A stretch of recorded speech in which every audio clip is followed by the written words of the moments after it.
Muy buenas tardes. Hoy presentamos un panel sobre la racialidad y los conflictos sociales en Cuba. El panel será integrado por intelectuales y artistas cubanos negros que compartirán nuevas miradas críticas al racismo en Cuba. Y será moderado por Jorge Olivera Castillo, periodista, escritor y exprisionero de conciencia del Grupo de los 75. Sus libros de poesía y cuentos se han publicado en España, República Checa, Polonia, Argentina y Estados Unidos. Ha recibido varias becas desde el 2016 en las universidades de Harvard, Brown, Las Vegas y Pittsburgh. Actualmente es escritor en residencia en el programa City of Asylum, con sede en la ciudad de Pittsburgh. Los invitamos a que una vez terminada la presentación, nos acompañen en un conversatorio con los panelistas vía Zoom. Y ahora, con mucho gusto, le cedo la palabra a Jorge Olivera Castillo. Bienvenidos a este panel en el cual se presentarán diversas ponencias sobre la problemática racial en Cuba, un tema complejo y aún no entendido en toda su dimensión, que demanda nuevos enfoques y perspectivas. Para ello contamos hoy con la presencia de Berta Mexidor, Enrique Patterson, Yanelis Núñez, Ramón Humberto Colás, Yesenia Celier e Ignacio Granados. Antes de comenzar con las intervenciones de los participantes, me gustaría compartirles una breve introducción sobre el tema. El problema racial en Cuba persiste en medio de una crisis sistémica del socialismo que apunta a una notable sacudida de los postulados ideológicos y políticos que han servido como soportes legitimadores de un poder ejercido desde la fuerza y el adoctrinamiento. En este contexto de generalizada precariedad social provocada por los sacrosantos principios económicos basados en la supremacía estatal sobre los medios de producción y generadores de unos niveles inflacionarios de escándalo, desabastecimientos crónicos y una caída en picada del Producto Interno Bruto, la población negra recibe nuevas cuotas de marginación y olvidos. Aunque la supervivencia es el denominador común para la mayoría de los cubanos, las personas de piel oscura cargan con el fardo más pesado de una crisis estructural del modelo que aún enarbola las retóricas marxistas con su veneración a la igualdad de clases y otros clichés que han quedado como íconos de una farsa monumental. Si la vida en los solares, barrios insalubres y albergues era insoportable, sitios donde los negros han sido y son los inquilinos por excelencia, hoy sobran las razones para catalogar esas realidades como atentados a la dignidad humana. Son enormes los desafíos que enfrentan estos cubanos, cuyos ancestros fueron comprados o cazados como bestias en el continente africano hace varios siglos, sobre todo aquellos que presentan los rasgos más pronunciados de una raza subvalorada por el patrón hegemónico occidental. Mientras más negro, mayor cuota de discriminación. Esa es la regla que impera en los entretelones del discurso y la escenografía del poder, que niega su esencia racista con meras poses utilitarias. El hecho de que a un reducido grupo de afrocubanos se les haya permitido desempeñar roles protagónicos en alguna de las estructuras económicas o políticas no indica que el racismo sea un tema del pasado. Que las instituciones académicas del oficialismo expongan y discutan pormenores del asunto periódicamente y que exista una bibliografía considerable a disposición del público que aborda diversas aristas de este flagelo, tampoco ha servido para crear conciencia dentro de la isla en torno a la problemática y mucho menos como incentivo para el desarrollo de políticas públicas tendientes a modificar las percepciones discriminatorias existentes. En vistas de este repetitivo juego de apariencias sin resultados concretos y el auge de las conductas racistas bajo la abrumadora carga de fatalidades asociadas a la debacle socioeconómica, un grupo de intelectuales y artistas exiliados versados en el tema aportarán sus puntos de vista desde la responsabilidad y el compromiso en la denuncia certera, el análisis integral y las posibles soluciones a esas fobias que muestran el lado oscuro de la civilización. Gracias al Centro Cultural Cubano de Nueva York, en especial a su directora Iraida Iturralde, por ofrecer la posibilidad de este encuentro, y gracias a cada uno de los panelistas por su participación. Bueno, le damos la palabra para comenzar a Enrique Patterson, quien es licenciado en Lenguas y Literaturas Hispánicas de la Facultad de Filología de la Universidad de La Habana, especializado en Historia de la Filosofía. Ha trabajado como analista político en la prensa radial, escrita y televisiva en español y publicado ensayos en revistas culturales de Estados Unidos, España, Italia y América Latina. Recién acaba de salir su libro de ensayos, La Soledad Histórica, publicado por la editorial Eniola, Amazon, donde todos aquellos interesados pueden adquirirlo presionando el enlace que aparece debajo de la pantalla.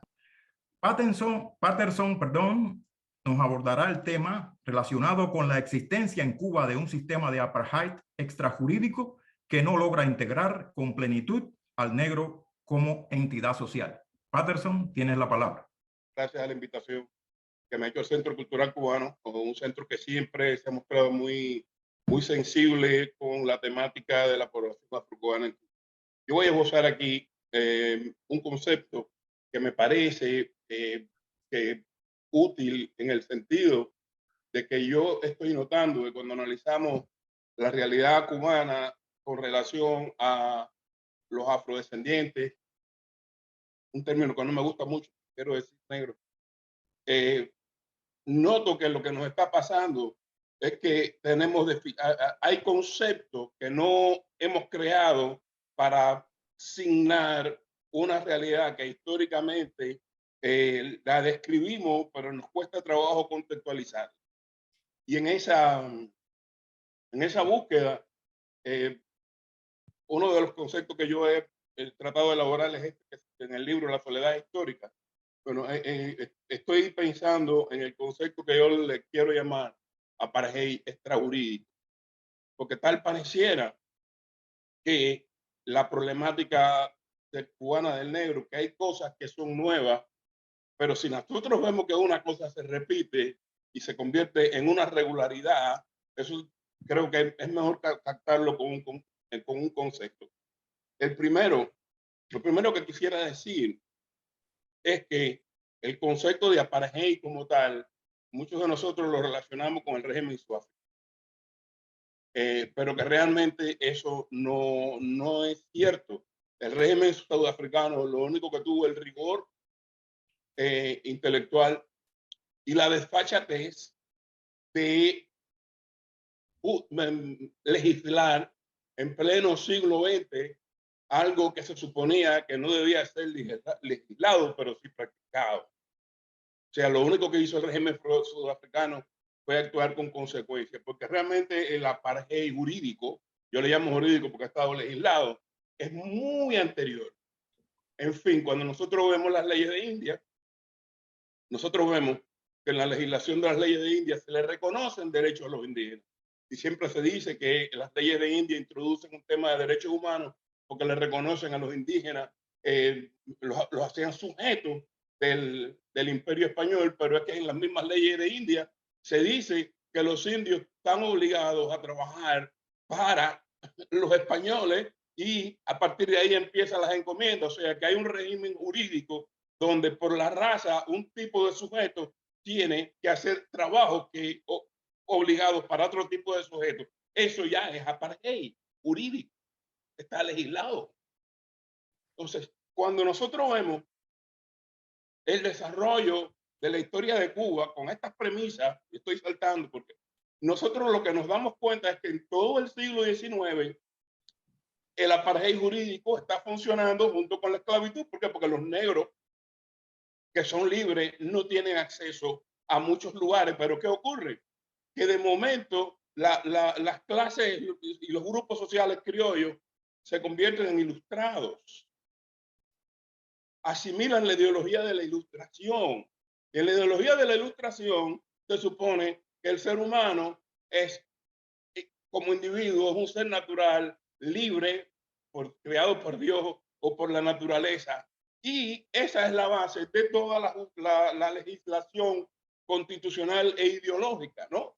De la modernidad. ¿Y qué ocurre? Que entonces los criollos que introducen la ilustración en Cuba todos, son esclavistas todos. Entonces tienen que o mantener la legislación española que establece que, que todos los hombres no son iguales, porque de acuerdo a la raza se dedican trabajo, o tienen que legislar de acuerdo a los principios de la modernidad y a la vez establecer las prácticas discriminatorias en el marco de los hechos, pero no de la legislación. Y por eso es que vemos que entonces en la República, estoy saltando porque entonces lo que estamos viendo es que en la República, la Constitución del 1 es una constitución liberal donde todo el mundo tiene derecho, aunque hubo intentos de quitarle a los negros el derecho al voto, pero no, la Constitución en términos de igualdad es perfecta, pero a la vez en la práctica lo que estamos viendo es que se sigue manteniendo la exclusión, o sea, la exclusión se mantiene al margen de la legislación, pero sin en la práctica social. Y en ese momento estamos ante la presencia de la continuación del apartheid, pero extrajurídico. Lo que ha pasado después con la revolución es el mantenimiento del apartheid extrajurídico y a veces jurídico. O sea, desde el punto de vista de la manipulación ideológica, el régimen castrista no ha cambiado mucho. Si ha cambiado algo, más bien ha sido empezar a tratar a la población blanca también en marco del apartheid extrajurídico. Pero la estructura surge con relación al tratamiento del negro. Y ese es un concepto que cuando lo empezamos a valorar, nos damos cuenta entonces que siempre la lucha de los negros ha sido que se cumpla la ley, que se cumplan los principios constitucionales, que la práctica social empiece a coincidir con los pronunciamientos jurídicos, lo que convierte filosóficamente al negro en Cuba en un luchador por los principios liberales. Cuando digo liberales me refiero al principio de la modernidad, ¿no? De los derechos individuales, el acceso para todos. Y siempre ha ocurrido en la historia de Cuba que cuando se ha legislado, se ha dicho, vamos a respetar esos principios, por ejemplo, en la Constitución del 40. Pero para llevarlos a la práctica tenemos que hacer una legislación complementaria. Y entonces, ¿qué ocurrió? Que la legislación complementaria nunca se hizo y por lo tanto siguieron siendo reconocidos en el texto, pero en la práctica siguieron siendo violados. ¿Quiénes eran los que más reclamaban que se cumplieran los principios constitucionales? La clase media negra. ¿Por qué? Porque un obrero negro, un cortador de caña, no siente la discriminación porque ahí no tiene que discutir por la movilidad social. Pero en cuanto el negro se convierte en clase media, estudia, etcétera, se da cuenta que eso no es suficiente para que se le abran las oportunidades que le dijeron que no tenía porque sencillamente tenía una formación inferior. Y por eso es que vemos que todos los teóricos y todos los activistas generalmente eran gente preparada de clase media y son los que hablan de la discriminación. Casi nunca los pobres hablan de discriminación. Esta gente nada más habla de hambre.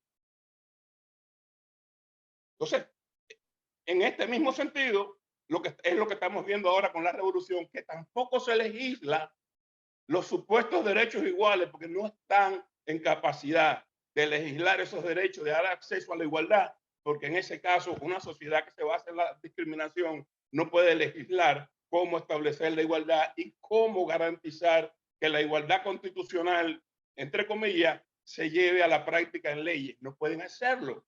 Entonces seguimos en el mismo marco colonial y republicano. En este sentido, el régimen cubano, por la condición económica, ha puesto a los negros peor, pero conceptualmente eso ya venía dado, porque el régimen cubano es heredero de esa tradición.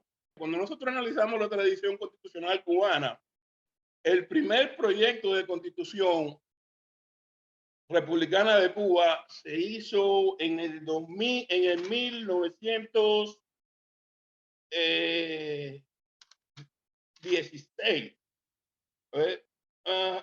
1912, en el 1912. Y este proyecto de constitución lo escribió Joaquín Infante, un criollo independentista que cuando me pongo a investigar está vinculado a una preconspiración con Aponte.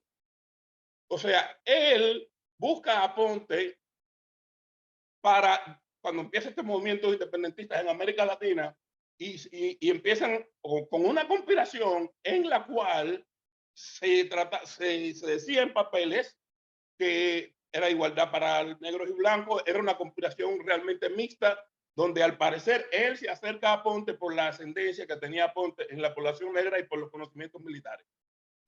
A este señor lo descubren y él tiene que partir y se va a Venezuela, donde se convirtió en uno de los lugartenientes de Bolívar cuando Bolívar era coronel.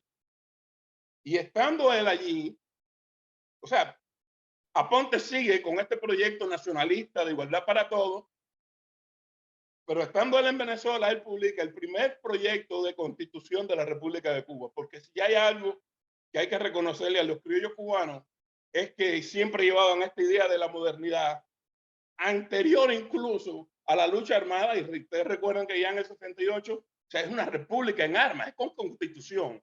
Pero ya ahí en ese momento, cada vez que tienen que definir la situación del negro, quieren dejarlo para después.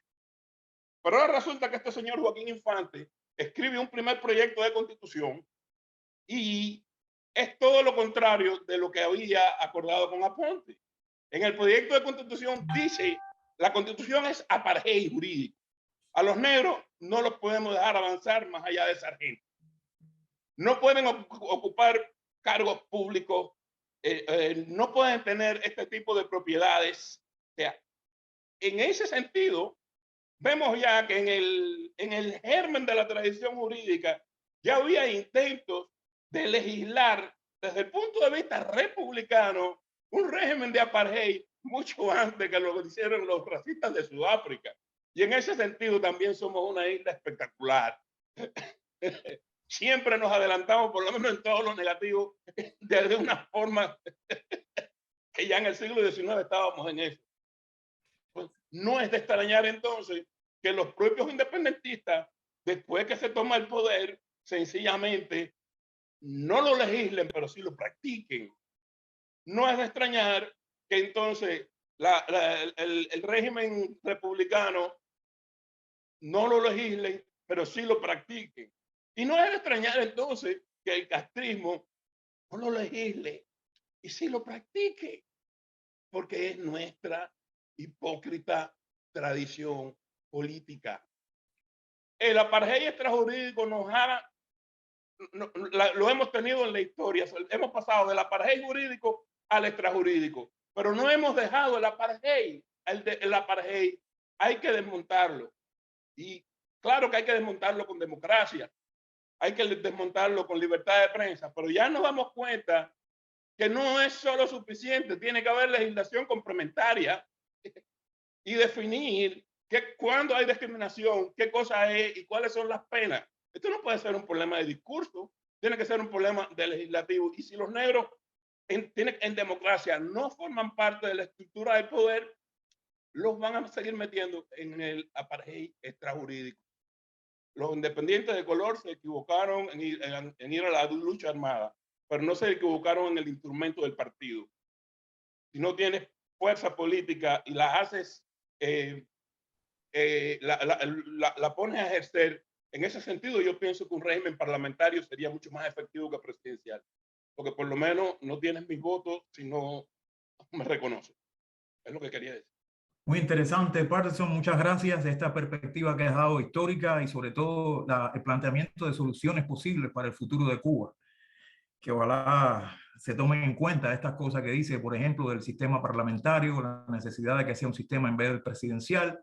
Y en fin, estamos a la espera de salir del castrismo para ver cómo podemos construir una nueva nación sobre bases diferentes, al menos mejores o desde otra perspectiva más inclusiva.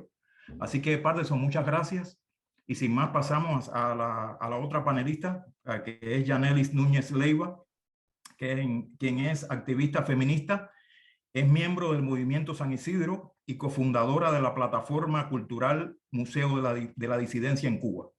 Fue una de las curadoras del evento independiente 00 Bienal de La Habana Actualmente es parte del equipo de redacción de la revista A las Tensas y del colectivo feminista Las Afueras. También actualmente es solicitante de asilo político en Madrid. Ella, su tema abordará la importancia de un posicionamiento antirracista e inclusivo en medio de la lucha contra el actual régimen cubano. Yanelis, tienes la palabra. Bueno, muchas gracias por la invitación y por contar con, bueno, con, digamos, mi experiencia. Ante todo, quiero decir que no soy una estudiosa en el tema, pero sí formo parte y he formado parte de algunos grupos que tienen conciencia política de cuánto afecta, ¿no?, el tema del racismo en Cuba. Y todas las prácticas discriminatorias que con, digamos, con la voluntad o con la venia del régimen se llevan a cabo, ¿no? Entonces, no, me presento, aunque ya un poco hicieron la introducción, pues quisiera hablar un poco de mí. Soy activista cubana, miembro fundador del Movimiento San Isidro y también comparto la autoría del proyecto Museo de la Disidencia en Cuba junto con Luis Manuel Otero, quien es actualmente preso político en Cuba. Ante todo quería empezar nombrando, ¿no? Quería nombrar a varias personas que por distintos motivos, ya sea por violencia policial o ya sea por negligencia institucional, eh, han muerto en los últimos años y todas ellas son personas negras. Y me quería empezar por nombres más que nada porque a la hora de hablar sobre estos temas, ¿no?, que son estructurales, que llevan tanto tiempo, que por tanto tiempo que no se han resuelto, ¿no? Y yo creo que hablar desde la persona afectada, pues humaniza, podemos llegar a provocar mayor empatía, ¿no? Podemos llegar a sensibilizar, que al final es la base, yo creo, de muchas de las luchas que tenemos que llevar a cabo ahora mismo como ciudadanos, digamos, ¿no? Por eso siempre apelo al nombramiento de la persona, porque detrás de cada asesinado, de cada muerto, detrás de cada preso político hay una familia fracturada, hay hijos que no están con sus padres, hay madres cubanas que fallecen sin poder tener a sus hijos. Entonces, y aquí el factor racial es, por lo menos en el caso de Cuba, es vital, ¿no? Entonces, uno de los primeros nombres que quería mencionar es el de Sidán Batista, un muchacho de 17 años que fue asesinado por la policía cubana hace unos meses, y digamos, de este caso no tenemos un seguimiento público como debería hacerse en un hecho tan violento y tan, digamos, tan a la luz pública, ¿no? Que es lo más lamentable. Fue un hecho que se dio frente a tantas personas y que de parte de digamos, la prensa cubana oficial o las autoridades oficiales pues no han dado seguimiento, no se ha dicho qué ha pasado con la policía, qué ha pasado con las personas que estaban alrededor de este caso, cuáles han sido las sanciones, ¿no? Qué medidas han tomado con ellos. El otro caso es el de Diubil Laurencio Tejeda y es el caso también de Cristian Barrera Díaz. Ambos son víctimas de las protestas que dieron lugar el 11 de julio. El primero, Diubi, es un muchacho de La Guinera, una de las víctimas mortales de ese estallido social, donde las armas las tenía el régimen cubano, no las tenía el pueblo. Y en el caso de Cristian Barrera, falleció o fue asesinado en circunstancias que aún están por aclararse, pero sí fue en este rango de tiempo digamos, de manifestaciones en distintos puntos del país. Y es importante porque la familia de Cristian hizo una denuncia formal, fue a las autoridades y al final muchos de estos casos, ya no solo el de Cristian, pero muchos de estos casos donde hay presencia de violencia policial, pues no tienen nunca seguimiento y la familia no es resarcida, digamos, ¿no? Ni siquiera puede esclarecer las causas del fallecimiento de la persona. y ahí también hay una marca racial porque es muy, es, eh, es, se puede hacer un seguimiento, ¿no? De quiénes son las personas que, por supuesto, la visibilidad que tengas, si tienes padrinos, si tienes, y por supuesto, la población negra en Cuba pues tiene menos posibilidades en todo este sentido, ¿no? Que ya luego hablaremos un poco más de eso. Hay otras dos personas de las cuales yo quisiera hablar, que es el caso de Orlando Zapata Tamayo, que es, digamos, lamentablemente conocido porque murió tras 86 días en huelga de hambre en la prisión, y el caso de Yosvani Arostegui, que también es otro huelguista preso y que murió en huelga de hambre. En ambos casos son personas negras, en ambos casos son personas de estrato humilde, y por supuesto esas vidas para el gobierno cubano valen menos, y también incluso para la comunidad internacional, incluso para aquellas organizaciones que dicen defender los derechos humanos, pues ellos pueden disponer, ¿no? de mayor impunidad ante estas muertes, ¿no? Pueden gozar de mayor impunidad ante estas muertes. Y quería hablar de estos dos huelguistas porque ahora hay algo muy, ahora lo podemos ver como muy sistemático ante la presencia de tantos presos políticos en Cuba, más de 1000 presos políticos, y desde el Museo de la Disidencia hemos tratado de hacer un registro, ¿no? Una especie de observatorios de en qué momento se declaran en huelga, cuáles son las razones, cuáles son las huelgas exitosas, y también con el objetivo ya no solo de documentar, de dar visibilidad a lo que está ocurriendo en la prisión, sino también de enseñar, ¿no? Huelgas exitosas, y como una práctica que puede ayudar a otras personas que están en la misma situación, o como herramienta de lucha ciudadana. Hay otros casos que para mí también son importantes, y es el caso de las 3 niñas que fallecieron en el barrio de Jesús María, y está el caso también que fue una alerta de Marta Tamayo, una activista que lleva muchos años trabajando dentro del CIR, el Comité por la Integración Racial, y abordando y denunciando todos estos temas. Que fueron el caso de las niñas abusadas por la policía hace unos meses, y que aquí hay, digamos, lo que les comentaba antes, ¿no? Que hay una continuidad. Estas niñas, por supuesto, son de barrios más humildes. El barrio de Jesús María no es, digamos, no está agraciado por las bondades del casco histórico. Es un barrio bastante abandonado. Ahí yo vivía en Jesús María, y por supuesto estas negligencias bueno, y en el caso del abuso sexual por parte de la policía, digamos que este actuar goza con mayor impunidad, y hasta la fecha, por supuesto, las familias de estas víctimas no han sido resarcidas, sino lo que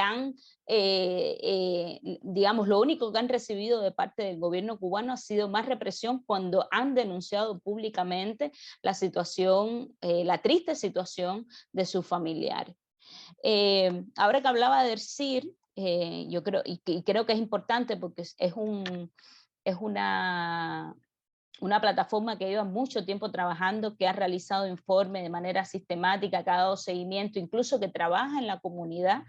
El CIR ha denunciado, y un poco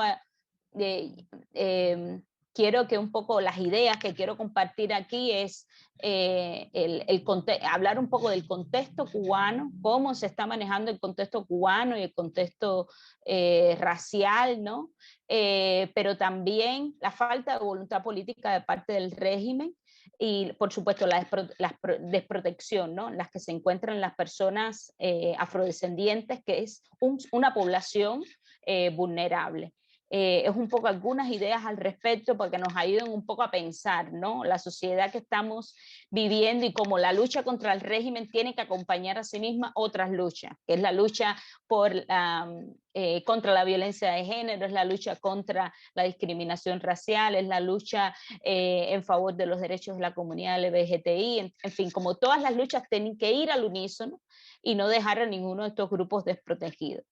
Entonces, algo que también quería comentar, y hablando de las denuncias que ha hecho el CIR en este sentido, es el llamado Programa Nacional contra el Racismo y la Discriminación Racial, que fue anunciado por Miguel Díaz-Canel en el año 2019, pero que a estas alturas, en septiembre de 2022, aún no se tienen medidas concretas ni, digamos, seguimiento alguno al respecto. Supuestamente ellos tenían, digamos, un análisis previo a la hora de redactar este programa. Ellos hablan ahí en varios medios de prensa de los cuales ellos han hablado de este programa, han hablado de que, por supuesto, ellos identifican que hay una ausencia de abordaje de los prejuicios raciales, tanto en la prensa como en las escuelas. Ellos también están conscientes de que hubo un vacío, así llaman ellos, un silencio entre 1962 hasta 1998 alrededor de los estereotipos raciales, alrededor de la lucha contra la discriminación racial. También hablan de, por supuesto, que hay vulnerabilidades en el sector, en este sector de la población cubana.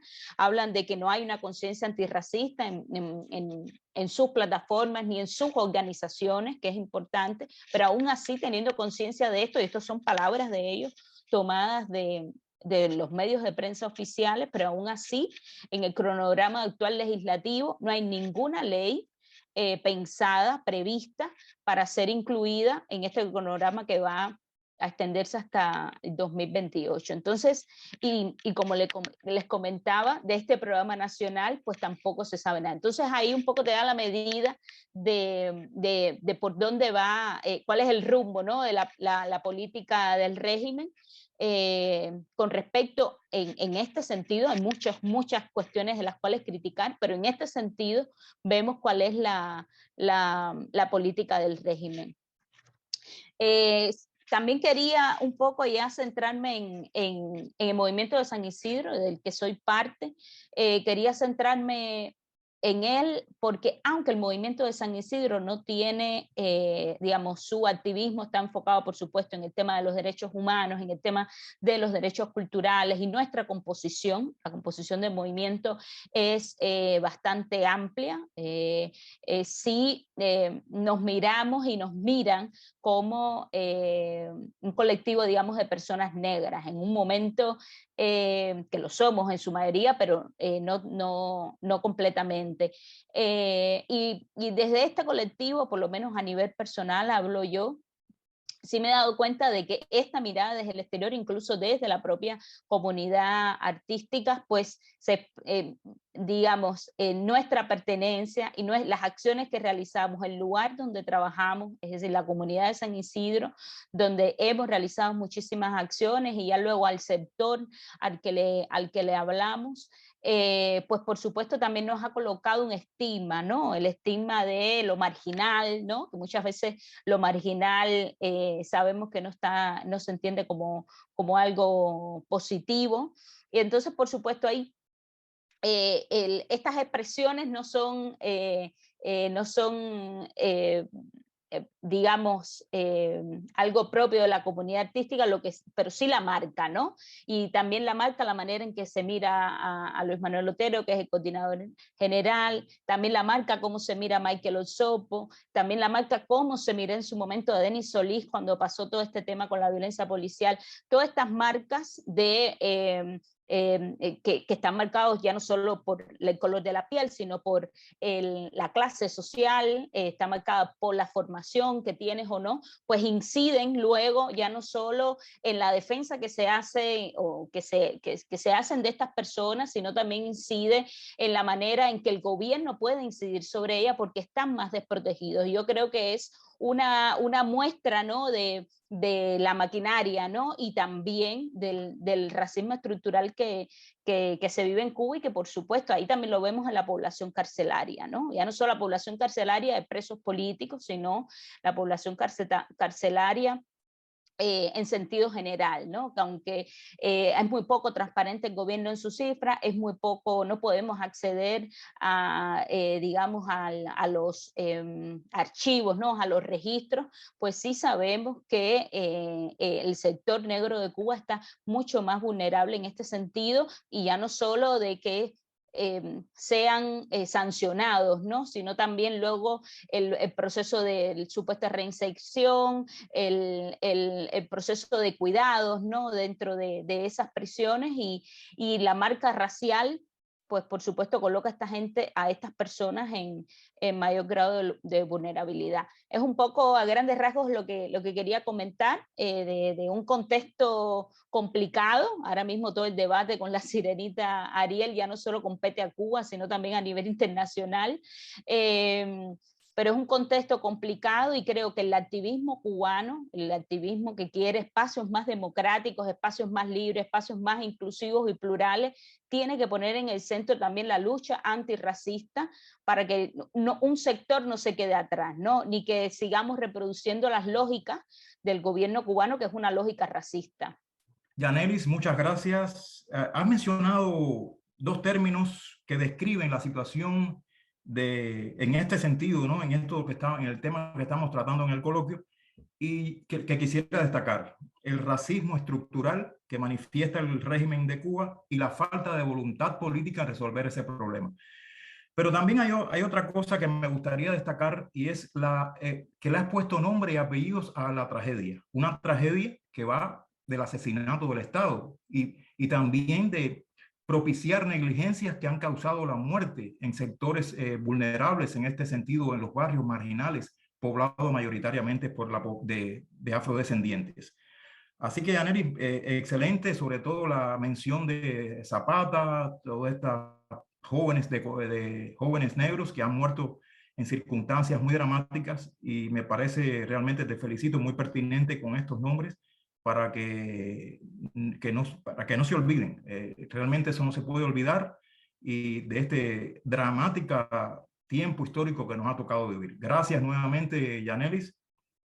Y bueno, pasamos al próximo panelista.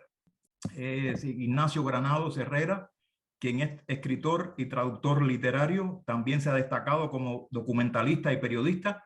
Ha publicado varios libros sobre la temática racial. Su tema rondará sobre la disfuncionalidad de las críticas al racismo cubano, desde su incapacidad para establecer vínculos prácticos con que superarlo. Sí, Ignacio, por favor. Hola, bueno, buenas tardes a los que no he saludado todavía. A muchos los conocemos, pero mayormente nos conocemos. El título es complicado, pero no es tan complicado. Y voy a comenzar con una imagen, ¿no? Es decir, y es que nosotros, como negros y cubanos, somos un segmento peculiar en medio de las contradicciones políticas de Cuba. Por esa condición doble podemos mediar efectivamente, por ejemplo, entre el exilio cubano y los negros norteamericanos, lo que no es poco, dado el soporte político y la capacidad de negociación que ofrecen los negros norteamericanos al gobierno de Cuba. Sin embargo, solo reclamamos al exilio por las dinámicas raciales de la sociedad cubana, como si estuviéramos en Cuba. Esto, por supuesto, situándonos desde la perspectiva del exilio. Ese detalle explicaría por qué nuestros reclamos caen en oídos sordos, aunque persistamos en su legitimidad, porque no se trataría de una cuestión de legitimidad política, sino práctica, en el sentido de nuestra propia inconsistencia y ambigüedad. Quizás se trate de que esperamos se nos conceda protagonismo, lo que es absurdo, porque ese protagonismo no sería propio por naturaleza y no depende, por tanto, de que alguien nos lo conceda. Pero quizás sea también algo más grave y profundo, que mostrando nuestra incoherencia nos impide todo logro. Como la pregunta de si en verdad tenemos esa capacidad para la mediación, no solo la posibilidad. Para eso tendríamos que reconocernos como ellos, interesarnos en ellos y comprenderlos, estableciendo el diálogo, pero también para eso tendríamos que salir de nuestra burbuja identitaria, y ya eso es algo más complejo. Es posible porque se trataría solo de reconectar con la misma tradición nacional que cortó la Revolución Cubana, un hecho trascendental y registrado en el artículo de Juan René Betancourt en el periódico La Crisis de la NAACAP. Todos los académicos conocen ese artículo, pero no hacen nada por reparar esa tradición que significaría desligarse del elitismo intelectual del renacimiento de Harlem. En ese mismo sentido, todos blandimos los aportes antropológicos del negro a la cultura cubana, pero nos molestamos cuando nos recuerdan que estos son el baile, la música y la hispana. A eso es a lo que apelamos con la historia de la cultura nacional de Gualterio Carbonell, bajo los sones de solo dos poemarios de Nicolás Guillén, una vez que solo citamos a Juan Gualberto Gómez y aludimos a Morúa Delgado como por compromiso y nunca a nivel de realidad popular. Las implicaciones de eso son, por supuesto, más profundas y complejas, pero nadie está para esa complejidad y sería esta inconsecuencia la que nos reste credibilidad. No importa cuánto nos aferremos a la legitimidad de los reclamos. En definitiva, como una cuestión moral, la legitimidad es un recurso retórico que justifica las manipulaciones. La gente lo sabe y aunque puede que no lo comprenda, e intuitivamente actúan en consecuencia. Nosotros podemos incluso alegar la función reflexiva del arte como un esfuerzo de corrección cultural, que siendo sobre los excesos de la tradición occidental, nos reserva el potencial de su recuperación. Sin embargo, el trascendentalismo es hoy una locura, y aunque eso solo refleje nuestra propia disfunción política, porque si la superficialidad es un lujo, es también insensato en quien precisamente reclama por su precariedad. Hasta ahí es el trabajo que yo había aportado, ¿no? Pero yo creo que pasa por todo lo que de algún modo todos hemos planteado aquí, desde incluso la recurrencia de el humanismo y la ilustración como fenómenos culturales, y no nos damos cuenta que están precisamente determinados por la estructura ontológica propia de Occidente, y nosotros no tenemos un lugar dentro de ella. En cambio, al margen de ella, nosotros, precisamente por nuestra marginalidad, sí tenemos un universo epistemológico propio que aportar y que no aportamos, porque nos subordinamos a esta especie de elitismo intelectual glamoroso y académico, sin tener en cuenta que no es en el mundo académico donde se forjan y donde se trabajan los arquetipos culturales de valor antropológico, con los que se trabaja, están en la calle, es con la gente en la calle, a lo que sencillamente nosotros anteponemos nuestro ego, pues esto es un trabajo de especializaciones, y la gente sencillamente no nos hace caso y sigue con su vida.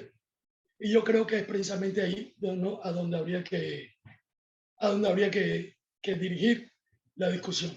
Eso es, en términos generales, lo que yo tengo que aportar. En la medida que se dé la discusión, pues me gustaría acercarme a algunas cosas que han planteado algunas personas aquí. Pero bueno, eso es lo que yo tengo que aportar. Muchas gracias, Ignacio, y realmente tengo que destacar tu poder de síntesis.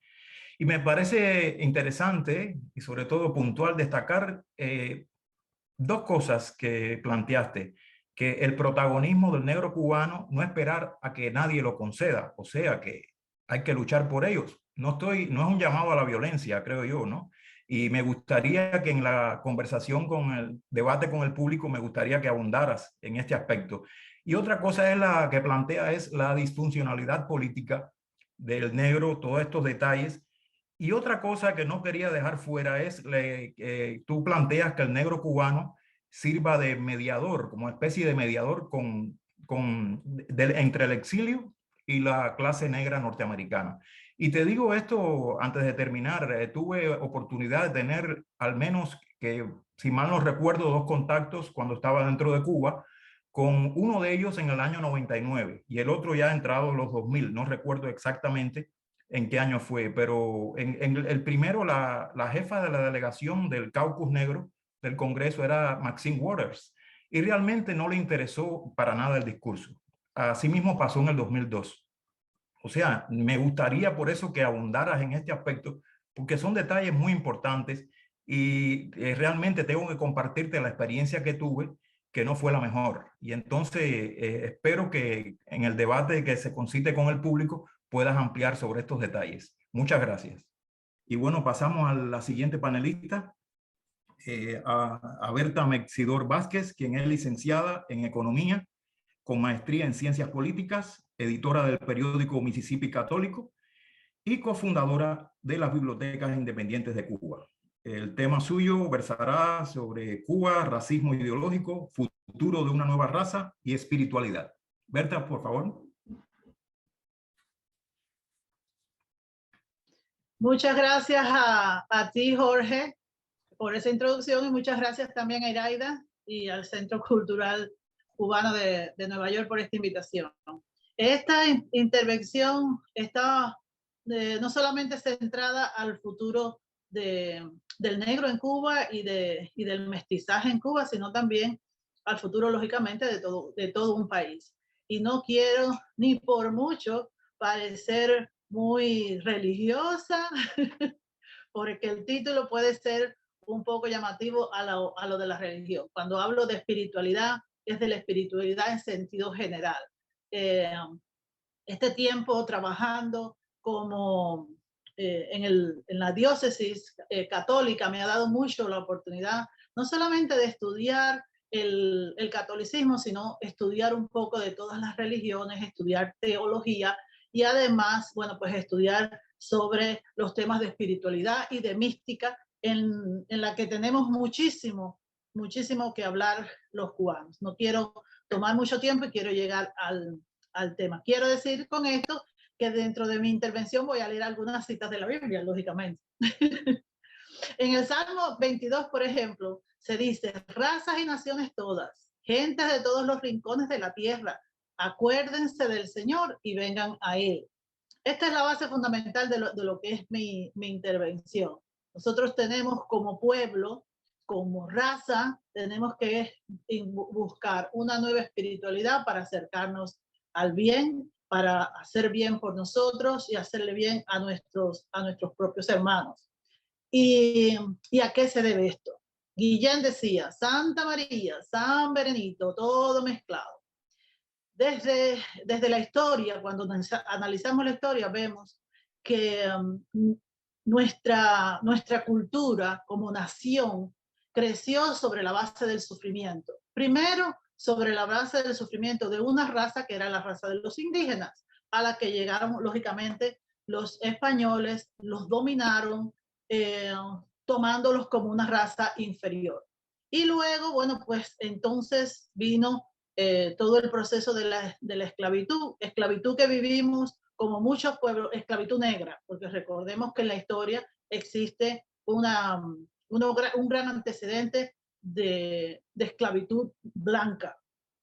Pero la esclavitud negra fue la que nos afectó a nosotros cuando los colonizadores, bueno, pues no querían afrontar más guerras, sean territoriales o por el poder económico de un continente u otro, y entonces encontraron una vía fácil de ir al continente del sur, al gran continente de África, y allí, bueno, pues se dieron todos los fenómenos. Se dio el fenómeno de la dominación y se dio el fenómeno de que muchas tribus estaban en guerra entre ellos mismos, y bueno, pues muchos de los esclavos que llegaron a este continente y a Sudamérica, bueno, pues entonces eran hermanos mismos de raza que fueron vendidos por otros negros en África. Entonces, todas estas cosas llegaron a crear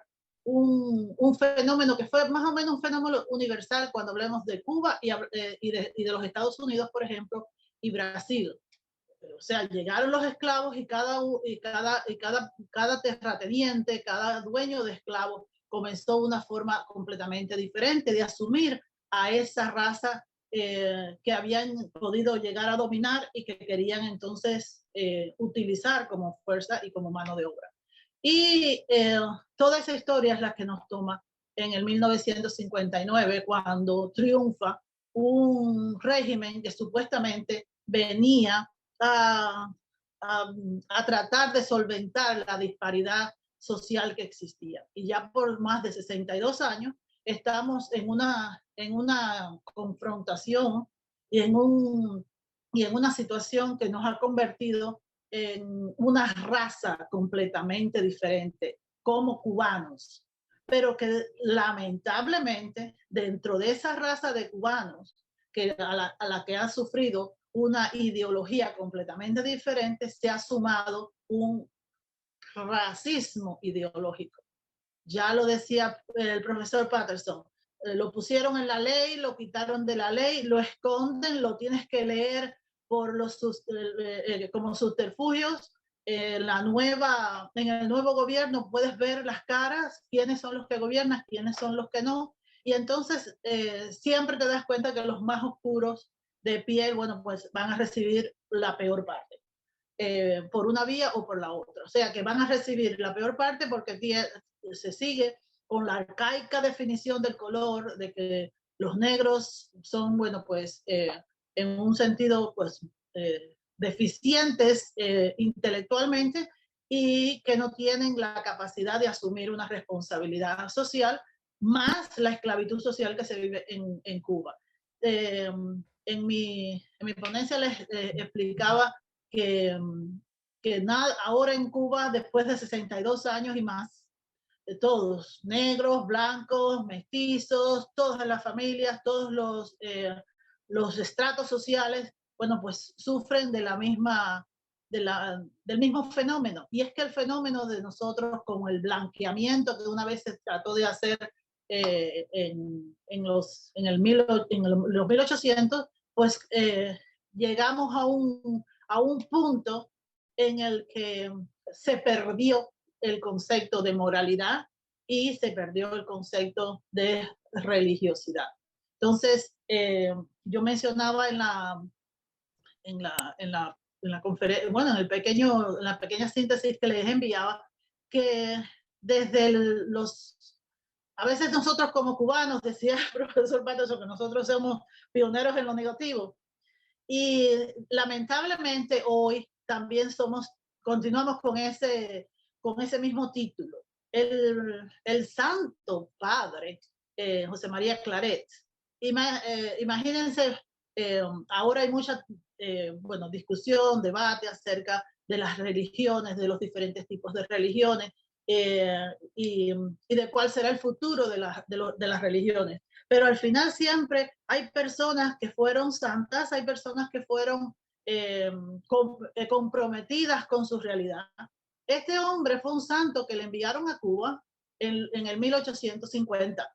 Un hombre que llegó a Cuba y cuando llegó a Cuba se dio cuenta que la corona había olvidado a la isla, que todas las personas, unos vivían con otros, negros con blancos, personas casadas con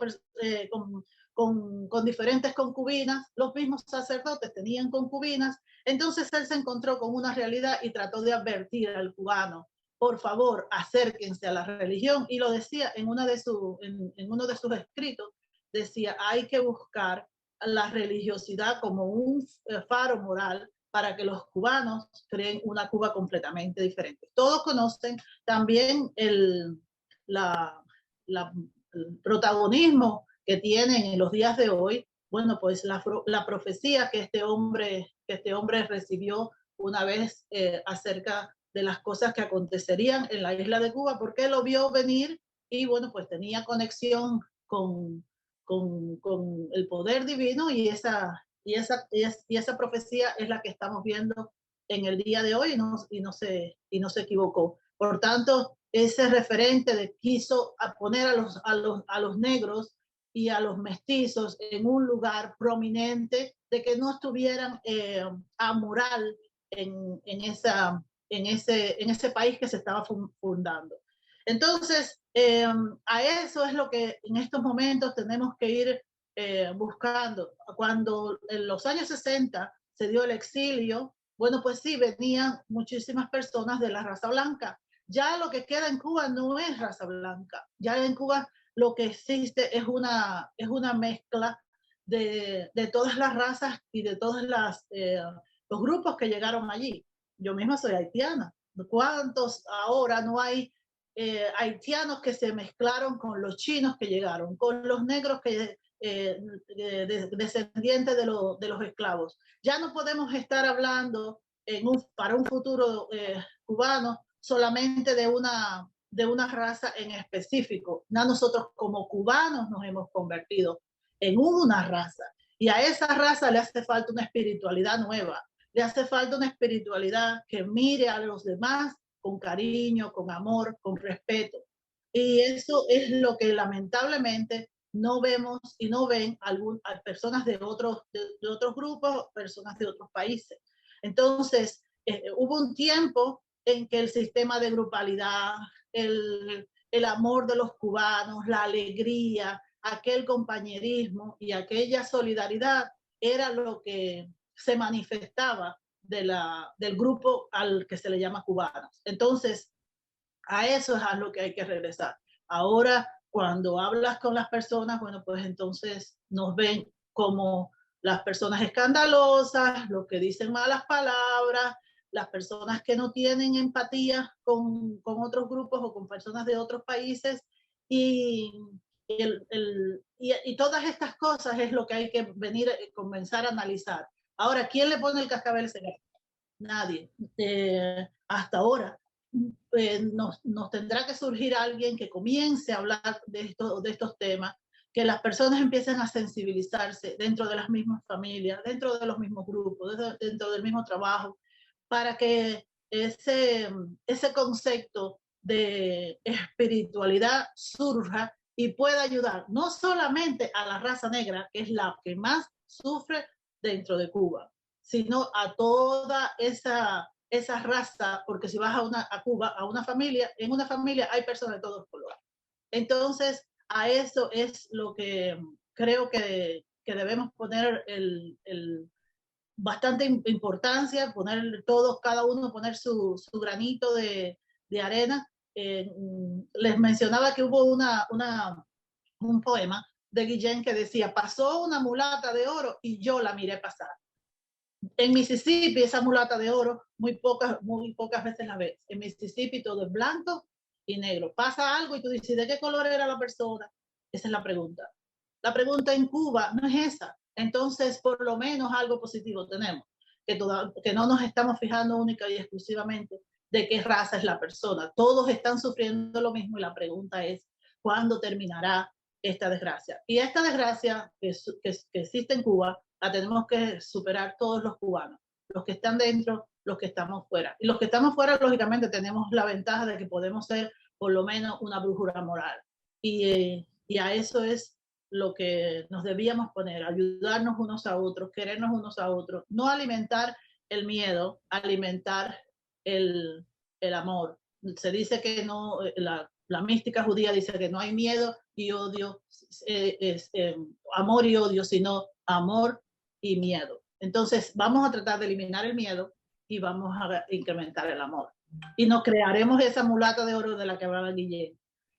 Sí, Berta, excelente tu intervención y has tocado un punto muy interesante y muy importante, porque lo que es la espiritualidad. Y creo que va a ser un componente, no en cualquier sociedad, pero para sanear nuestra nación será un componente esencial. O sea, ir a la espiritualidad, entre otras cosas, y sobre todo crear las bases desde el punto de vista político, ideológico, y Cuba, como lo has dicho, Cuba no tiene sentido que haya un racismo antinegro con las mezclas que se han dado a través de los años. Es decir, no tiene sentido. Y bueno, y repito, soy optimista en este sentido y a ver, hay personas dentro y fuera de Cuba que están comprometidas con este asunto y en el momento adecuado ya lo estamos haciendo a través de este coloquio, pero llegará el momento de poner en práctica, que es lo más importante, hacer políticas públicas, trabajar en la calle, más allá de la academia. Y yo creo que esto que estamos haciendo hoy es muy importante. Gracias, Berta. Bueno, pasamos a la siguiente panelista. Se trata de Yesenia Celier, quien es pensadora, artista e investigadora. Su trabajo sobre la cultura afrocubana, la raza, la nación y la producción cultural ha sido publicado en Cuba, Estados Unidos, Colombia y Brasil. Por su trabajo ha recibido varias becas de diversas instituciones, como el Consejo Latinoamericano de Ciencias Sociales, CLACSO, la Cuban Heritage Foundation, entre otras, y es candidata al doctorado de Estudios de Media Cultural y Comunicación en la Universidad de Nueva York. Su tema versará sobre los escenarios de exclusiones y silencios con el fin de legitimar el orden social racista y sexista. Sí, Yesenia, por favor. Bueno, yo creo que le había puesto a esta presentación los padres negros de la nación cubana, pero igual la conversación hasta el momento ha sido, como siempre, estimulante. Entonces, bueno, he ido agregando algunas notas también con el ánimo de dialogar un poco con las presentaciones de mis colegas. Es un placer para mí siempre tener la oportunidad de presentarme, de establecer comunicación con el público cubano más amplio a través del Centro Cultural Cubano de Nueva York. Y bueno, creo que este es un espacio fabuloso, rico, y ojalá que tengamos tiempo para una discusión más tarde. Entonces,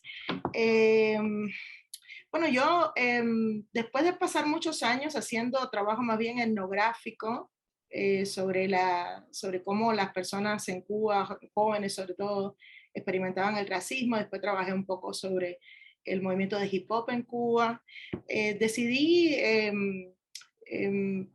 irme a la historia, remontarme en la historia, creo que motivada por una preocupación parecida a la que el profesor Patterson mencionaba al principio, ¿no? Es que realmente nuestra historia ha estado orientada más bien a decirnos qué pasó, pero no por qué. Y no tenemos suficientes herramientas teóricas para pensar nuestra realidad. Y de verdad, cubanos, tanto negros como blancos, todos queremos un futuro mejor para Cuba, pero yo soy pesimista al respecto, específicamente con respecto al tema racial, porque pienso que si no tenemos un entendimiento, primero de esa historia más orientada a los hechos, esa historia fáctica, pero además no repensamos nuestra historia y sospechamos. Yo pienso que un lugar muy importante para los intelectuales negros es el de la sospecha. Tenemos que sospechar de esa historia tal y como ha sido presentada, porque nuestra historia nacional es un constructo de la ciudad letrada y ha sido es un instrumento ideológico para mantener el status quo. Entonces, para empezar, yo diría que cuando la mayoría de los cubanos pensamos Cuba y pensamos la formación nacional, pues nos remitimos a esa Cuba del siglo XIX, pero durante ese tiempo en que se construye la gloria de Cuba, los edificios bonitos, coloniales de La Habana Vieja, etcétera, etcétera, esos tiempos en que la metrópoli definía a Cuba como la siempre fiel, y esta siempre fiel tenemos que mirarlo también con un poco de sospecha, porque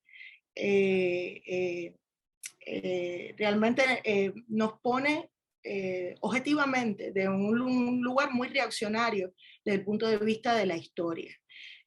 ¿Por qué? Porque el contexto en que se desata esa gran bonanza de nuestra economía está en los umbrales, en un umbral ya pasando, pero está también en los umbrales de la modernidad, los umbrales de la ilustración, y bueno, cuando hablamos de la modernidad todo el mundo piensa en la Revolución Francesa, la Revolución Americana, pero cuando los estudiosos en este momento hablan de la era de las revoluciones, la tercera revolución más importante que ocurre en el mundo es la Revolución de Haití. Y la Revolución de Haití es precisamente la revolución de Haití, no, la desaparición de Saint-Domingue, que fue la colonia más rica del mundo, gracias a la desaparición de Saint-Domingue. Y cuando digo gracias, no, estoy casi citando a uno de nuestros padres de la patria, Francisco de Arango y Parreño, que bien celebró la caída de Santo Domingo. Inmediatamente se fue a las cortes españolas a pedir que se levantara la licencia del tráfico de esclavos, cosa que obtuvo en años consecutivos varias veces, y gracias a eso la isla de Cuba, que era básicamente un potrero antes de la Revolución de Haití, éramos un potrero con un puerto de La Habana. El puerto de La Habana, o sea, de ahí sale ese dicho que todavía utilizamos, que dice: Cuba, La Habana y los demás paisajes viene también desde allá, viene hace 200 años, cuando Cuba era un potrero donde se contrabandeaba por el resto de la isla y teníamos un puerto que era un puerto importante, sí, definitivamente conectado con la carrera de Sevilla, el primero que recibía gente de España y el último que recibía a la gente antes de que la gente cruzara en el Atlántico, pero fuera de eso, Cuba no era nada. Cuba no era nada. Cuba no era nada hasta que se levantó ese tráfico de esclavos. Cuba no fue nada hasta que la revolución de Haití comenzó. Entonces, pero la revolución de Haití, porque cuando pensamos en Haití, cubanos y no cubanos, cuando la gente piensa en Haití, la gente piensa en el Haití de ahora. La gente piensa en el Haití de ahora, en el Haití dilapidado, en el Haití que es una crisis constante, política, humanitaria, de todo tipo, pero realmente Haití fue el primer país de este hemisferio que se liberó fuera de los Estados Unidos, fue Haití. Y Haití fue el detonante, es reconocido ahora también por muchísimos estudiosos, como el que detona el movimiento de independencia en las Américas, ocurre después de Haití. Y uno de los primeros países que le ofrece ayuda a Bolívar, cuando Bolívar empieza a hacer su lucha por la independencia en las Américas, es Haití. Entonces Haití tenemos que pensarlo de otra manera, y Haití hoy, ese país en estado de crisis permanente, es el resultado precisamente de que el ejército haitiano, un ejército conformado por ex esclavos, en su gran mayoría, derrotó a los 3 ejércitos más importantes que existían en ese momento.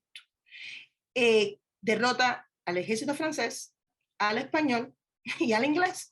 Y eso, una vez que comienza el Estado haitiano, después en 1804, los grandes imperios nunca le perdonaron esto a Haití, y la realidad es que Haití hasta ayer, como quien dice, estuvo pagando la deuda a Francia de la pérdida de esa gran colonia. Ese es el resultado, es un fenómeno colonial, es una invención de los poderes europeos, el Haití que conocemos. Entonces tenemos que pensar también de una manera postcolonial, si se quiere, si les gusta, si no se buscan otro término, pero tenemos que pensar Haití en esos términos. Es un resultado, es una creación, es una invención ideológica, como lo es la historia cubana, como lo es la historia cubana.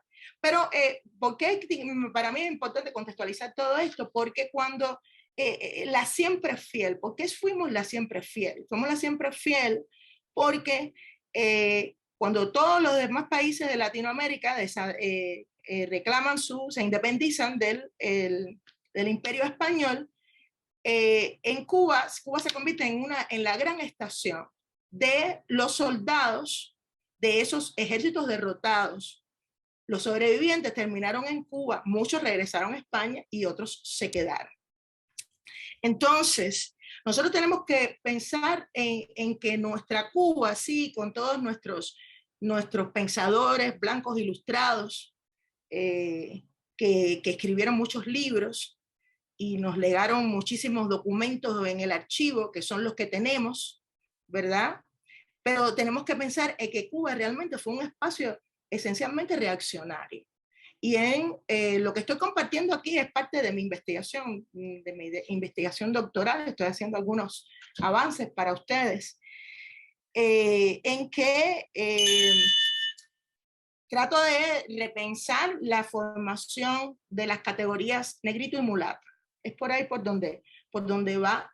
Y después no solamente quedarme en Cuba, porque me interesa muchísimo más ver lo cubano en movimiento, sino también ver los efectos de estos personajes en las industrias culturales latinoamericanas, específicamente la cinematográfica. O sea, cómo participan estos caracteres después dentro del cine, dentro de las artes, en diferentes países latinoamericanos fuera de Cuba. Entonces, ¿por qué yo quería hablar de los padres negros de la nación? Bueno, tengo que hablar de los padres negros de la nación porque son un...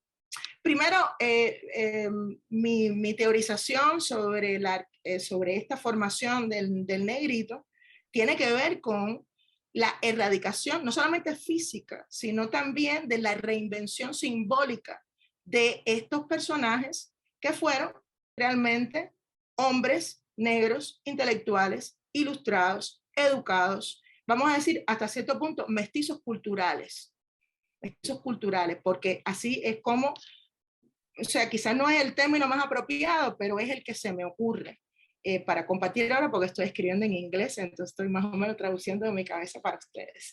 Entonces, ¿por qué digo mestizos? Porque son personas que van a estar, primero van a ser sujetos libres, porque nos encanta hablar de Cuba en términos de la esclavitud nada más. En Cuba no hubo solamente negros esclavos, por favor, perdón, no, no, no, no, no y no.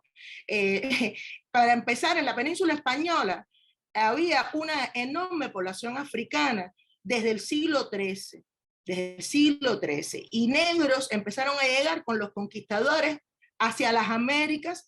¿Por qué fueron enviados con ellos? Bueno, por varias razones. Primero, porque esa gran población africana que vivía en España era tenían especialidad en la construcción de botes, estaban vinculados con la industria marítima. Trabajaban en los puertos, ¿no? Entonces, precisamente, y eran mayormente cristianos, porque esta población se establece bajo el auspicio de la Iglesia Católica desde el siglo XIII. Y ahí todavía existen en Sevilla la cofradía de los negritos, que existe desde entonces. Hasta ahora existe esa cofradía y otras muchísimas más. Entonces, nosotros tenemos negros llegando a Cuba libres y esclavos. Muchos de ellos eran esclavos, otros eran libres, están llegando desde el siglo XV a Cuba.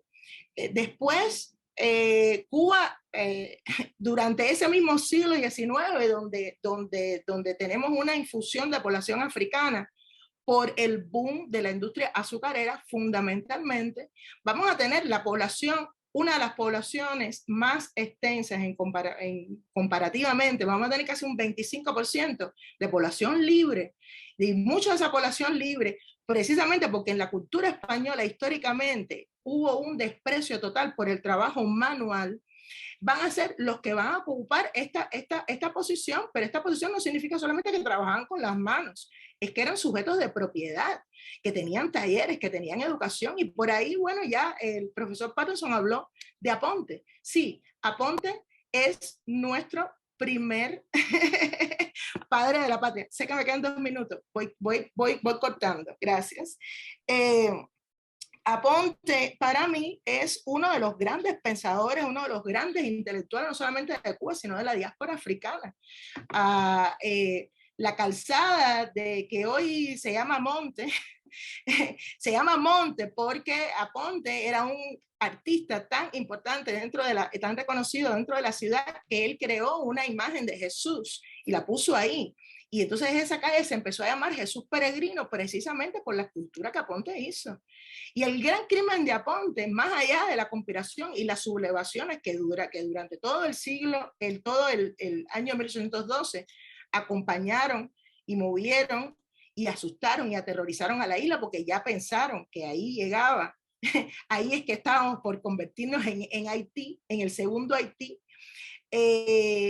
Aponte, su crimen mayor fue crear un libro de imágenes donde inserta en lo que es la historia universal conocida hasta ese momento la figura de los negros. Y desde ese momento, Aponte está planteando en esas imágenes, Aponte está planteando, nosotros los negros tenemos historia. Aunque la historia no lo refleje, nosotros hemos existido siempre en la historia. Nosotros hemos tenido reyes, nosotros hemos tenido gente educada, nosotros hemos tenido grandes guerreros que hemos derrotado a blancos durante toda la vida, aunque la historia que nos llegue no quiere decir, o sea, Aponte fue el primero que sospechó y contribuyó arduamente a la creación de una historia distinta. Y esa invitación es una invitación que tenemos que tener ahora. No simplemente decir que, compartirles que, ¿por qué llego yo a Aponte y por qué me he detenido tanto en Aponte? Bueno, precisamente porque en la mayoría de los textos de nuestros críticos culturales siempre se ha hablado de que el padre del teatro cubano, Francisco Covarrubias, debuta El Negrito en 1812, el 14 de diciembre de 1812. Y todo el mundo plantea esto y sigue para adelante, como si en 1812 hubiera sido cualquier año en la historia de Cuba, como si en 1812, casi desde que comienza el año, en enero, van a sucederse toda una serie de rebeliones que van a terminar no solamente en que mataron a Ponte, a Ponte, sí, pero a Ponte lo mataron como 3 veces, lo mataron, lo ahorcaron, lo descuartizaron y expusieron su cuerpo por toda la ciudad, especialmente su cabeza, que la pusieron allí en el barrio de Jesús Peregrino, donde él había vivido. Y este tipo de encarnizamiento del imperio solamente lo va a mostrar una otra vez en la historia de las Américas, que en el caso de Túpac Amaru. O sea, tenemos Túpac Amaru, a Ponte lo matan de la misma manera que matan a Túpac Amaru, y unos meses después aparece el Negrito, como una coincidencia, como una cosa ad hoc, que aparece de la nada. Pero después, en 1845 exactamente, va a comenzar uno de los personajes más importantes, que es otro tipo de blackface, va a ser un tipo de blackface literario, va a ser un negrito literario, que es el Decreto Ganga, creado por el gran reaccionario español Nicolás Crespo y Borbón. Y este personaje va a ser, vamos a decir, uno de los antecedentes más importantes que va a tener el Negrito del teatro bufo después, en 1868. Ya voy cerrando porque para mí estos ciclos, ¿no?, en que aparecen, se habla también, bueno, se ha estudiado a Decreto Ganga, pero no se ha mirado que Decreto Ganga aparece como un negro que escribe literatura y que hace críticas y comentarios de la sociedad cubana, va a aparecer precisamente un año después del asesinato de Plácido. Y Plácido es otro gran desconocido.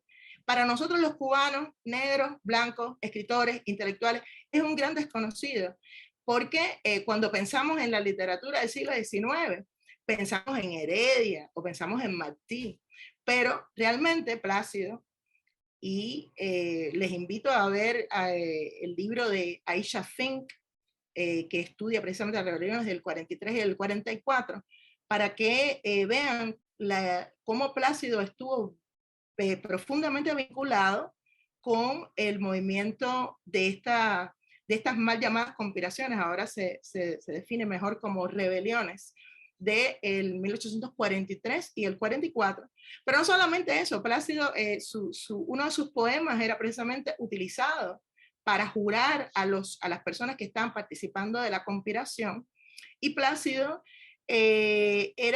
yo afirmo que era probablemente el poeta más popular, el poeta más traducido y el poeta más conocido, no solamente por la población negra, sino también en los medios literarios fuera de Cuba durante el siglo XIX hasta que nos llegara Martí. Entonces, bueno, ahí hay algunas ideas, voy a cerrar. No he terminado completamente lo que quería decir, pero bueno, ya saben, por ahí va. Así que escucho a... Realmente has traído un tema realmente interesantísimo y nos hemos quedado con... lamentablemente no tenemos el tiempo, pero nos hemos quedado con las ganas, ¿no?, de seguir escuchando toda esta, porque has arrojado un chorro de luz sobre muchas cosas, con tu discurso sobre la importancia de la revolución haitiana, por ejemplo, y todos estos detalles que tú has traído con esta última parte del Negrito y todas las cosas asociadas, por la cultura impuesta por el patrón hegemónico occidental, obviamente, que ha subvalorado todas estas cosas. Pero bueno, ya todo se irá. Te tenemos a ti, como otras personas que están estudiando este tema, que están arrojando, son puntos de luz, ¿no?, y que están alumbrando todas estas zonas oscuras de la historia. Muchas gracias, Yesenia. Y ahora, bueno, pasamos al siguiente panelista, quien es Ramón Humberto Colás. Ramón es psicólogo clínico y cofundador de las Bibliotecas Independientes de Cuba, de reconocida trayectoria intelectual. Ha participado en numerosos congresos y conferencias en torno a la problemática cubana. El tema que nos trae Ramón Humberto Colás se trata sobre la visualización de un liderazgo en Cuba con todos los matices étnicos y culturales. Ramón, tienes la palabra. Muchísimas gracias al Centro Cultural Cubano de Nueva York, y de veras que lo hago con mucho entusiasmo porque Cuba necesita esta discusión. Ojalá pudiera ser dentro de la isla, pero también acá se necesita un debate franco, abierto, sincero sobre la problemática racial en el país. Aquí lo que estamos hoy tenemos matices oscuros, pero Cuba está formada por hombres también que tienen matices claros y muchas veces no quieren hablar de estos asuntos. Le molesta hablar de estos asuntos. Y es algo que coincide, y es un punto de coincidencia entre la dictadura cubana y muchos elementos de poder en Estados Unidos, sobre todo en Miami, que no quieren discutir del tema, no quieren hablar de ello porque, dicen los dos grupos, los de allá y los de acá, divide a los cubanos. Hay una gran debilidad.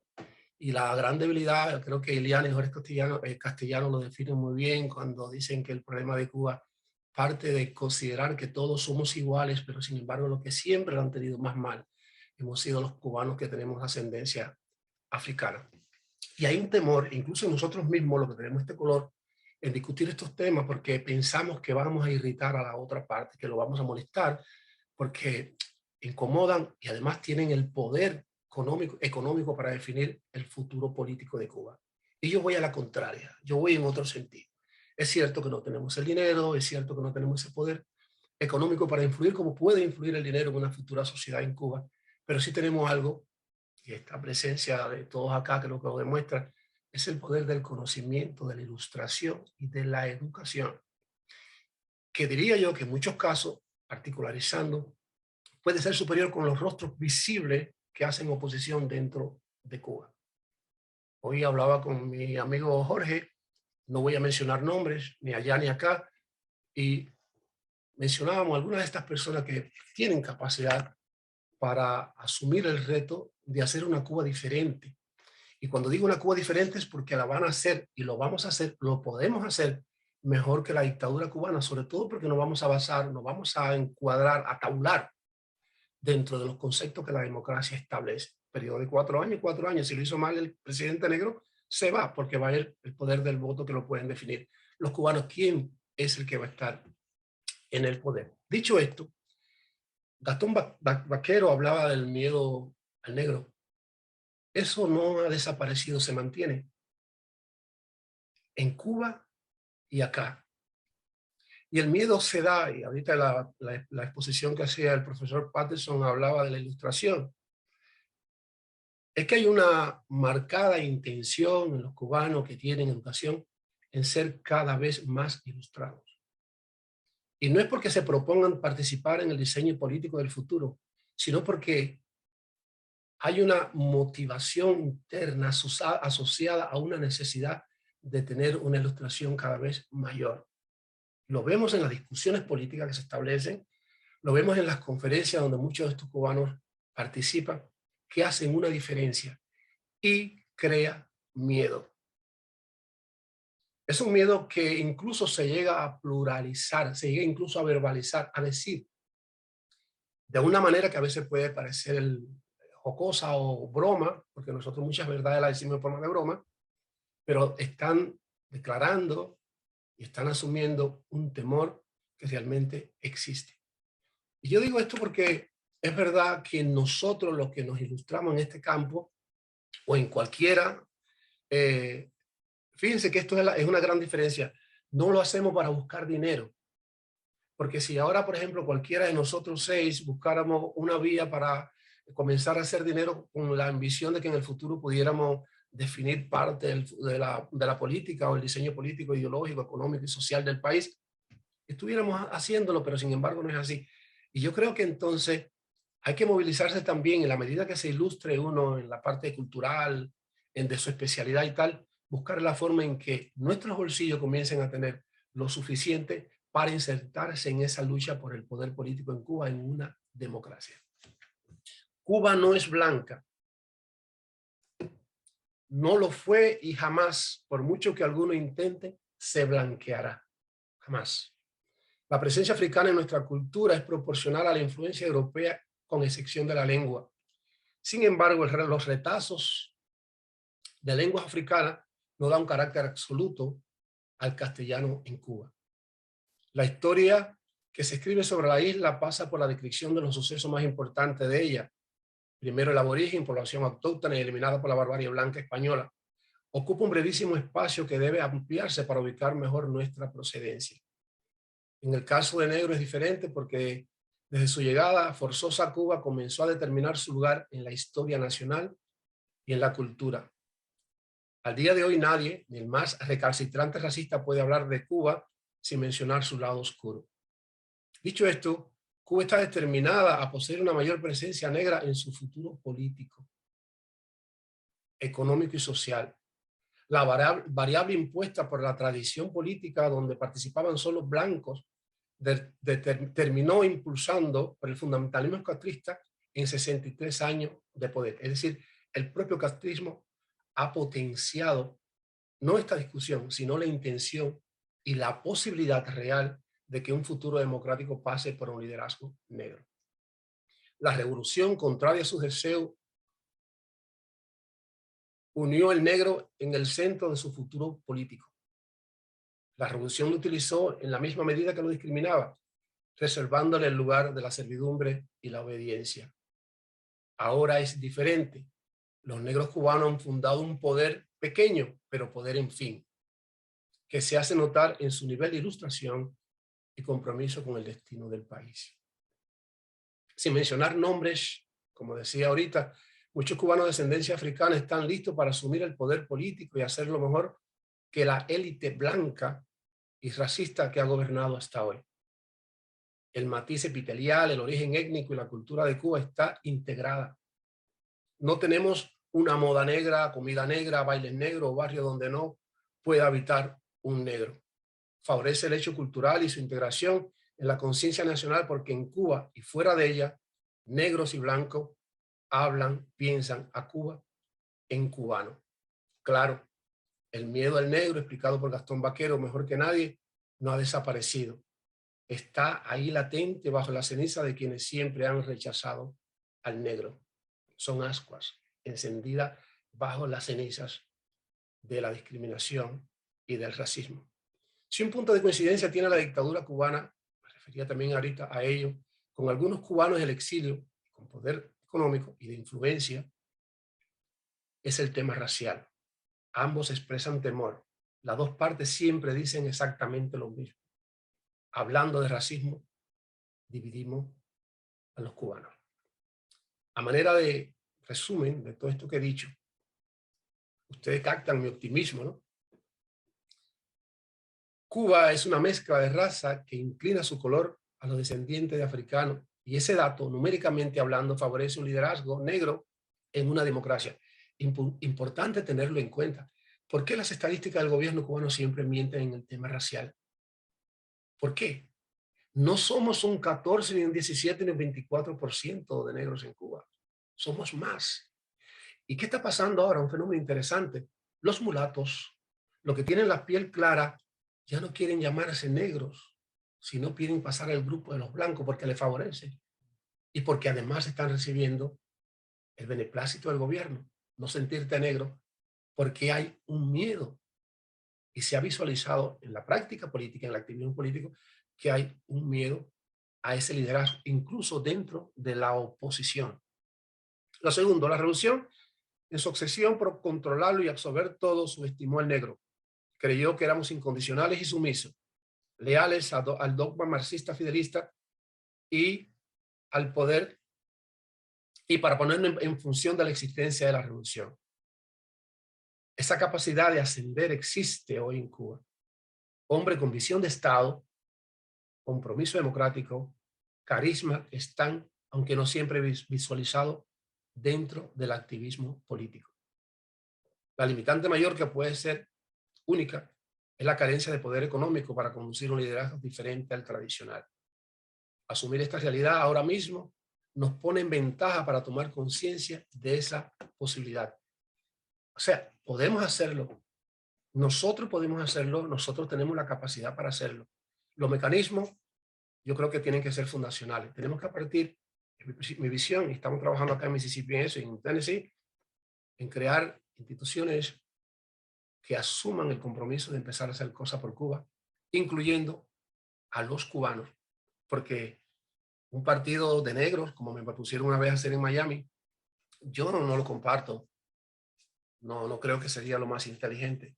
Yo creo que hay que ir al entendimiento y no a la confrontación. Ahí sacarían todas las fuerzas aquellos que no han tenido siempre miedo y que no quisieran que ese poder llegara. Pero desde el entendimiento, desde la discusión sana, inteligente y demostrando el poder de ilustración que tenemos muchos de nosotros, podemos llegar a fundar eso que queremos todos para Cuba. Un país que integre al cubano en la oportunidad bajo un sistema de democracia.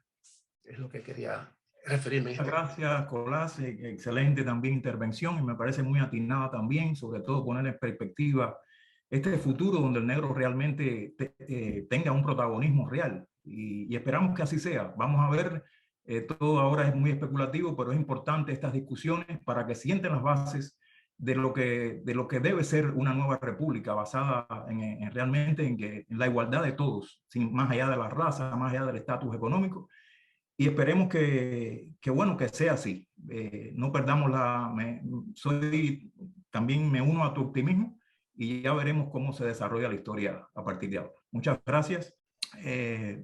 Ponemos punto final a este coloquio, no sin antes agradecer a cada uno de los participantes por sus acertadas exposiciones sobre una tragedia que exige una reparación urgente en aras de construir un entorno social libre de esas taras causantes de peligrosas tensiones que pudieran transformarse en el germen de graves conflictos en un futuro cercano. Esperamos que no sea así, que todo fluya a través de la discusión, del diálogo y el entendimiento en aras de hacer una transición a una futura república, donde yo planteé ya que fundar una nación realmente eliminando todas las taras posibles para que no haya conflicto en ese camino hacia la construcción de otra Cuba. Así que bueno, solo nos resta abrir la mesa al público. Por favor, presione el enlace que aparece a la derecha de la pantalla. Una vez más, muchas gracias a todos